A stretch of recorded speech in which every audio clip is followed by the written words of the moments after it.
first run, I'd say. Should be in your sight now, Murray. Yes, Bob Kennedy's now in. He's from Ryde, Sydney. Current class record holder here. And certainly capable of breaking that record today if he gets it all together.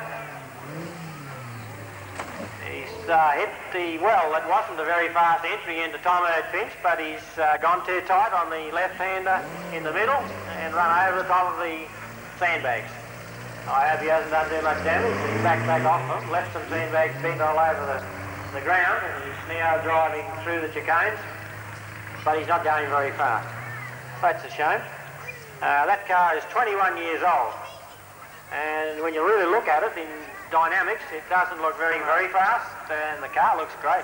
Lovely polish, and Paul's quite an experienced driver. It's a 2-litre motor in this little Escort, Mark 1.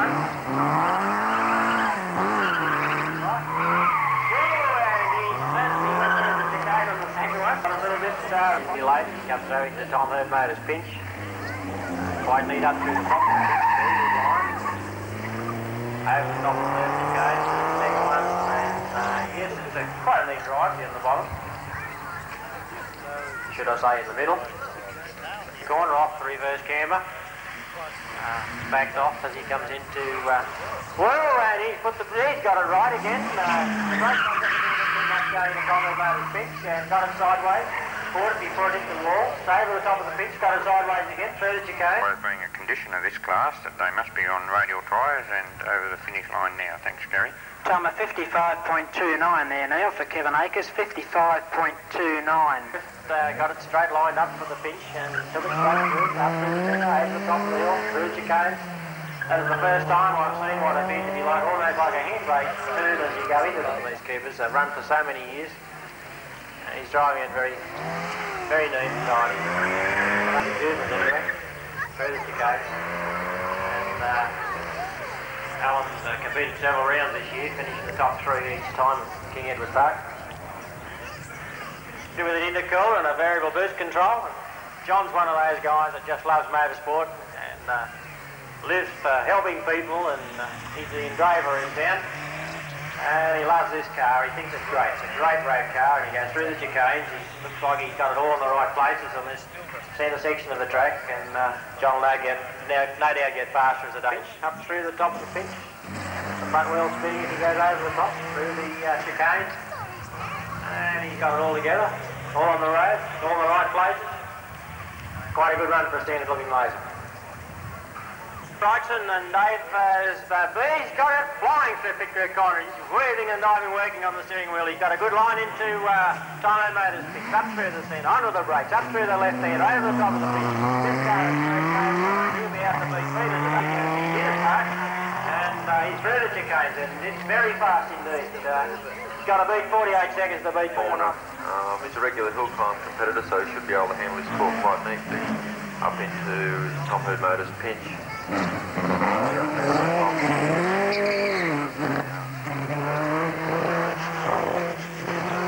Very neatly. As he's heading round towards the hairpin now. Yes, so you have the... Yes, John's come very quickly up through Pit Crew. He held the class record in this class in 74 before Paul Hamilton came along. Neatly up through the pinch. Very nice. Okay. Weaving nice through the nose tail in or out, and he's heading round towards the hairpin now. W powered machine should be in your sight now, Steve. Yeah, Dale has handled this course many a time, and he's come nicely through Pit Crew. VW engine pushing the vehicle up towards the Tom Herd Motors Pinch. Should know his way up there fine along.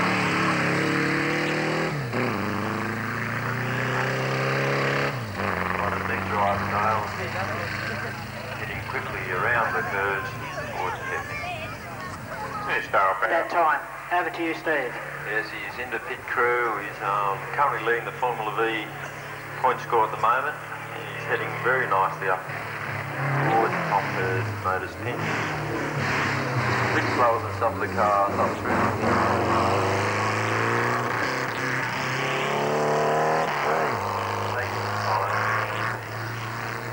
Seems to have backed off neatly up through Pit Crew. Dennis has driven up here quite often. Lots of blue smoke from the two-stroke motor in the back of his car. Fairly quickly up through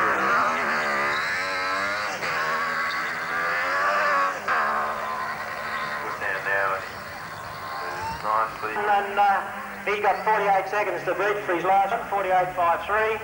Up through the pitch, over the top, top through the chicane. And quite a quick car, quite impressive. Roy's quite a hard driver. And should get quite quick view. A bit of smoke as he goes up into the pitch, and very tight. Sails over the top through the chicane. Right through the chicane. It's quite quick through the middle of the course, and that's where you can pick up time. So this time probably faster than it looks. Yes, John Field. You mean to do well here today? It should be in your shot already, Murray. Here comes Warren Brown, yes, and he is really flying. Gets the power down out of the pit crew corner, and he rips up beside Sunken Garden. Leaves the braking late into good line in turn, goes into the bales, just where Kevin Lewis sits, brings them all off on the right-hand side. Up over the top of the fence, kept her going, but no, he stopped. He's just before the chicanes. What a shame. Those bales are certainly claiming some today. And he had just a bit of a twitch in pit crew as he came through the inside, got over just over the lip of the edge of the bibbin. Got a reverse camber on the exit, and that makes the car all set up wrong and takes you out towards the wall. And it's interesting that most cars, because they know they've got to turn left into the pinch, want to stay in tight. And of course the right line is to stay out wider so they can get a big... And he's John Pyne here in the pit crew car, and he's through pit crew corner. It is certainly faster through pit crew this time, and it's faster up the Sunken Garden. He's still slowing very much to come into the pinch. You can see how much wider it is than the other car. And he's got a better exit out of the pinch, and everybody went the bowling pot through the chicanes. Around, working well at the wheel. He's got the old steering wheel going left, right as he come out of pit crew hairpin, and should I say curve up through the front of the pitch. Through the chicane. I think it'll be faster than his first run, and Dennis is having a great time. He's going better this time, very tight over pit crew curve and up beside the Sunken Garden. This is the not so fast into Tom Motors pinch. This is the V8 P76 power through the chicane. He's got a lot of potential, this car, and Malcolm Brett, MV special. You hear the whine of the supercharger.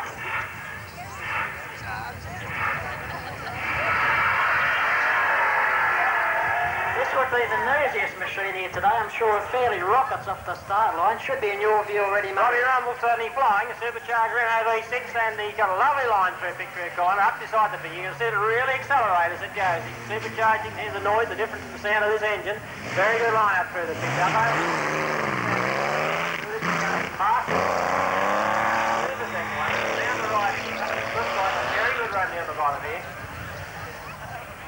Yes, this car sounds good, looks good, and he is really flying. And backs off into Tom Erdmate pinch, up through the pinch. Not as fast as Robbie Rumble.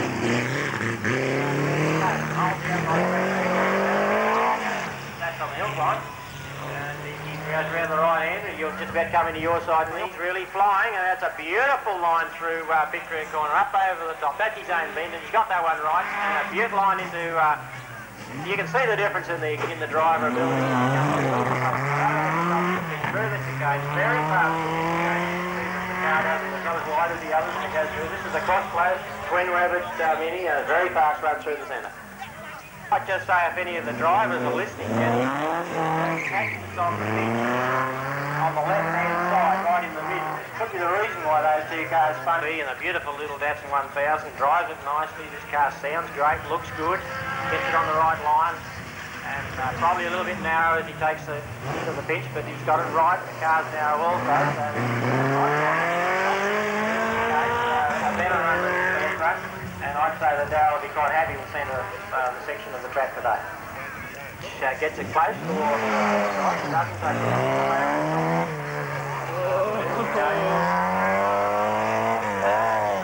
Well suited to a hill like this because a lot of maneuverability required. It's the ex-Kevin Mason, he had a country dealer team, Turbo Gemini, And he's still looking after the car quite carefully as he drives it up over the top of the pins through the chicane. Magnificent looking car.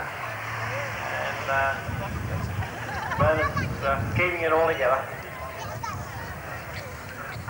On the exit, on the reverse camber coming out of Victoria corner, and he's a little bit tight going into the bench on the line, but however he's through and up over the top. I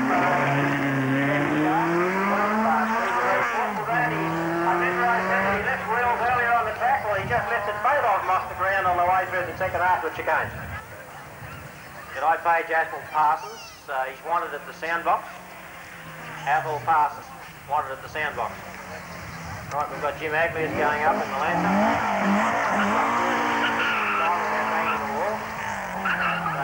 The rally car. And looks a much better drive this time than last time.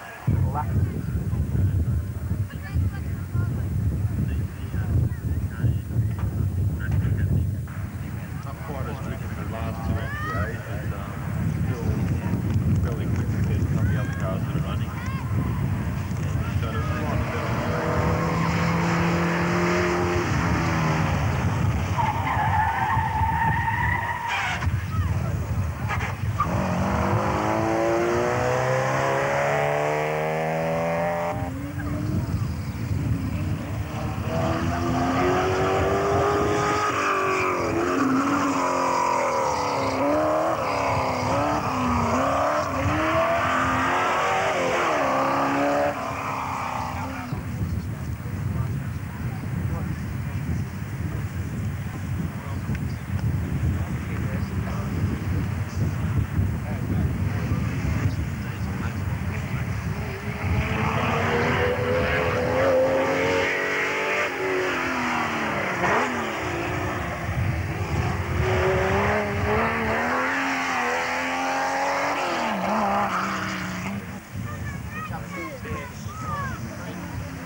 chicanes.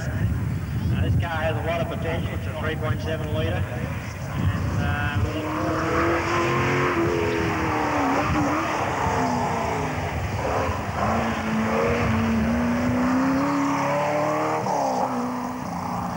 forward to 0.4 seconds in the last run, so let's see what he does this time.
Running third at the moment, and he slipped over the top of the pinch through the chicanes.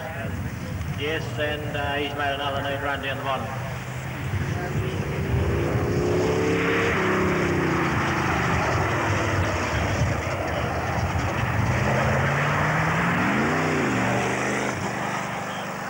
Neat run through the chicanes. Robbie Rumble, yes, the 44 seconds.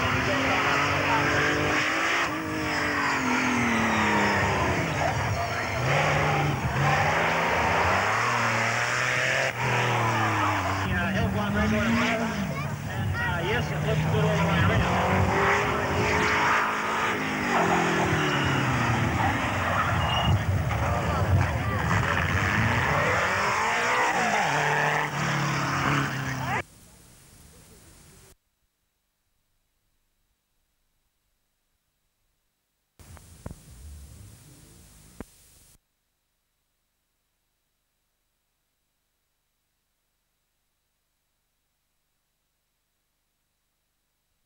Park today for the annual McFadden Hill Climb. This year the event carried more than $4,000 in prize money. The hill climb starts in the South Newcastle Beach car park. Vehicles then wind their way up the 1,094-metre climb, the largest in the state. Once again, the event attracted many different classes of vehicle in what is often referred to as the Bathurst of the hill climb circuit. Maximum skill and concentration is necessary to negotiate the fast open corners and hairpin bends. A total of 68 entries were received for the event, with vehicles ranging from road and rally cars up to racing cars and even a Grand National Speedway entry. Despite the course full of tight corners, some of the drivers got their cars wound up to more than 100 kilometres an hour on some sections of the track. Fastest run of the day was recorded by Ivan Ty in a Chevron. His time of 44.33 seconds was more than 2 seconds outside the hill climb record. And coming up, more sport, including the latest on the Wind Safari and today's racing roundup. Looking for an easy run into Sydney had their hopes dashed today after the unseasonal rain of the last 2 days turned dust into bog on the run from Hungerford to Narromine. Even seasoned campaigner Jim Ridiax ran into trouble when he went bush to avoid the mud. The only one who seemed to be having a good time was Steve Riley, last year's runner-up in the motorcycle division and putting on a show in 5th place this year. But a local farmhand showed the way to go for Barry Ferguson in the midfield. Ross Dunkerton, the 1988 Safari hero, continues to blitz the field despite any conditions the track throws up. Tomorrow there's only one small competitive section to complete the race, but organisers have promised even that could change tomorrow's result. Valentine sailor Jack